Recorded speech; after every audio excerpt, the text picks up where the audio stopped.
नमस्कार दोस्तों, मधुर कथाएं चैनल पर एक बार फिर से आपका हार्दिक अभिनंदन है। तो आज की मेरी कहानी का शीर्षक है ससुराल में जगह। तो चलिए शुरू करते हैं आज की अपनी ये कहानी। आज मधु को सुबह सोकर उठने को मन नहीं कर रहा था।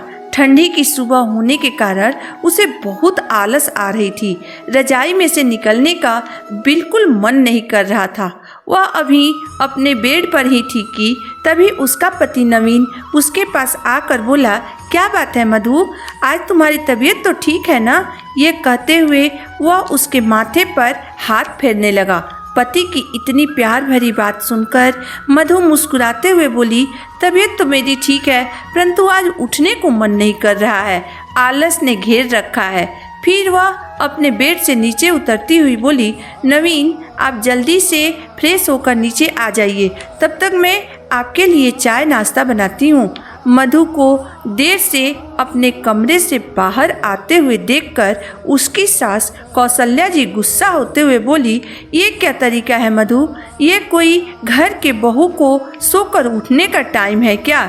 सुबह के 8 बज गए और अभी तक मुझे एक कप चाय भी नहीं मिला। चलो अब जल्दी से चाय बनाओ। सासू माँ की बातें सुनकर मधु बोली, मम्मी जी आप तो बेकार ही नाराज हो रही हैं। मम्मी जी घर का सारा काम तो आप कर ही लेती हैं, तो फिर आपने अपने लिए एक कप चाय क्यों नहीं बना लिया? या फिर माया को ही बोल दी होती तो वह बना देती आपके लिए चाय। माया मधु की देवरानी का नाम था। एक दिन मुझे उठने में देर क्या हो गई, आपको अभी तक चाय भी नहीं मिली? रसोई में जाकर मधु ने सबके लिए चाय बनाई। चाय पीने के बाद मधु अपने सास के पास सब्जी की टोकरी रखते हुए बोली, मम्मी जी आप जब तक सब्जी काटेंगी तब तक मैं जल्दी से नाश्ता बना लेती हूँ। कौशल्या जी अभी कुछ कहती उससे पहले ही मधु रसोई में चली गई और सबके लिए नाश्ता बनाकर टेबल पर रख दिया। तब तक कौशल्या जी सब्जी काट चुकी थी। उसने जल्दी से सब्जी बनाकर आटा गूंथ लिया। तब तक उसकी देवरानी माया भी किचन में आ गई थी। मधु ने माया से कहा, नाश्ता बनाकर टेबल पर रख दिया है और सब्जी भी बना दी है, आटा भी गूंथ कर रख दी हूँ। अब फटाफट तुम रोटी बनाकर अपना और देवर जी का टिफिन तैयार कर लो। मधु की बात सुनकर माया बोली, ये आप क्या कह रही हैं भाभी, अभी तक आपने रोटियां नहीं बनाई? आज वैसे भी ऑफिस जाने में मुझे बहुत देर हो गई है और रोटियां बनाने लगूंगी तो और देर हो जाएगी। मैं तो आज नाश्ता भी नहीं कर पाऊंगी। इस पर मधु बोली, आज मेरी तबीयत ठीक नहीं होने के कारण मुझे उठने में थोड़ी देर हो गई। कभी तुम भी जल्दी उठकर घर का काम कर लिया करो। यह कहकर मधु अपने कमरे में चली गई। वहाँ उसके पति नवीन लैपटॉप पर अपने ऑफिस का काम कर रहे थे। वह उनके पास जाकर बैठ गई। मधु को अपने पास देखकर उसके पति नवीन ने कहा, अरे मधु तुम इस समय यहाँ पर क्या कर रही हो? इस समय तो तुम किचन में होती हो, वहाँ तुम्हें बहुत काम होता है। मधु बोली, पहले होता था पर अब नहीं। अब मैं भी आपके साथ और बच्चों के साथ कुछ देर टाइम बिताना चाहती हूँ। ये कहते हुए मधु कल के घटना के बारे में सोचने लगी। कल उसकी सास कौशल्या जी अपनी बहन से बात कर रही थी।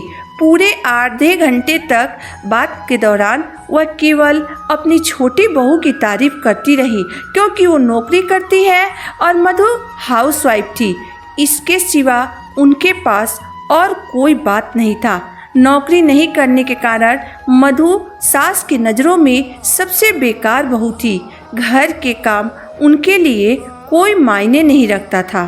कौशल्या जी अक्सर अपने सभी रिश्तेदारों और मेहमानों के सामने मधु को नीचा दिखाने का कोई भी मौका नहीं छोड़ती थी।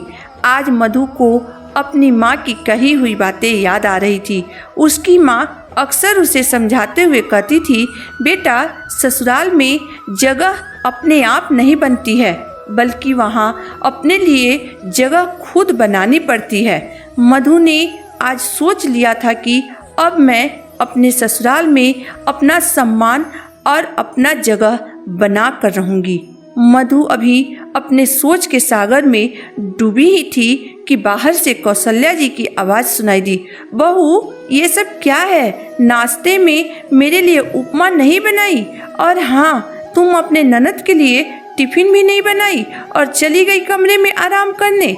बेचारी मेरी बेटी बिना नाश्ता किए ही कॉलेज चली गई। सास की बात सुनकर मधु बोली, मम्मी जी अपने लिए उपमा आप भी तो बना सकती हैं ना, वैसे भी घर का सारा काम आप ही तो संभालती हैं। इस घर में अगर आप काम न करें तो कोई काम नहीं होता है, सब काम तो आप ही करती हैं। फिर मुझसे क्यों नाराज हो रही हैं कि मैंने सबके पसंद का नाश्ता क्यों नहीं बनाया? बहू के इतना कहते ही कौशल्या जी बोली, क्या बात है बड़ी बहू, आज सुबह से ही देख रही हूँ न तुम किसी से ठीक से बात कर रही हो और न ही कोई काम कर रही हो। मधु बोली, आज मैं एक दिन काम नहीं की तो आपको नजर आ गया माँ जी कि बहू आज ठीक से काम नहीं कर रही है, परंतु जो मैं रोज रोज सुबह से शाम तक खटती रहती हूँ वो आपको नजर नहीं आता है। आप अपने सारे रिश्तेदारों और मेहमानों से कहती फिरती हैं कि बड़ी बहू कोई काम नहीं करती है। माया सुबह का सारा काम करके ऑफिस चली जाती है, उसके जाने के बाद घर का सारा काम मैं संभालती हूँ। तो मैंने भी सोचा कि जब आप घर का सारा काम संभाल ही लेती हैं तो फिर मैं क्यों काम करूँ। आज से मैं अपने बच्चों की पढ़ाई में तथा नवीन को उनके ऑफिस के काम करने में मदद करूँगी। इसलिए आप हम दोनों देवरानी जेठानी के बीच काम का बंटवारा कर दीजिए ताकि हम दोनों को आराम भी मिले और घर का सारा काम भी हो जाए, किसी पर काम का बोझ न पड़े।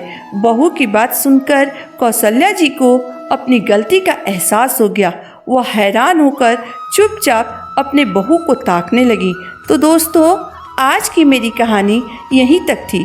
दोस्तों अक्सर घरों में देखा जाता है कि जो बहू नौकरी करती है उसे परिवार के लोग सर आंखों पर बैठाए रहते हैं, और वहीं जो बहू घर का सारा काम संभालती है उसे तुच्छ दृष्टि से देखा जाता है। लोग ये नहीं समझते हैं कि जो बहू घर का सारा काम करती है उसी के ऊपर पूरे घर की नींव टिकी होती है। लोग अपने ही बहुओं में भेदभाव करने लगते हैं। दोस्तों नौकरी करना आसान है, परंतु घर की जिम्मेदारी अपने कंधों पर उठाना आसान नहीं है। इसमें आप अपनी राय मुझे ज़रूर बताइएगा। मेरी कहानी अंत तक पढ़ने और सुनने के बाद आपको पसंद आई हो तो मेरे वीडियो को लाइक कर दीजिएगा, चैनल को सब्सक्राइब कर दीजिएगा। तो फिर मिलते हैं एक नई वीडियो एक नई कहानी के साथ। तब तक के लिए धन्यवाद।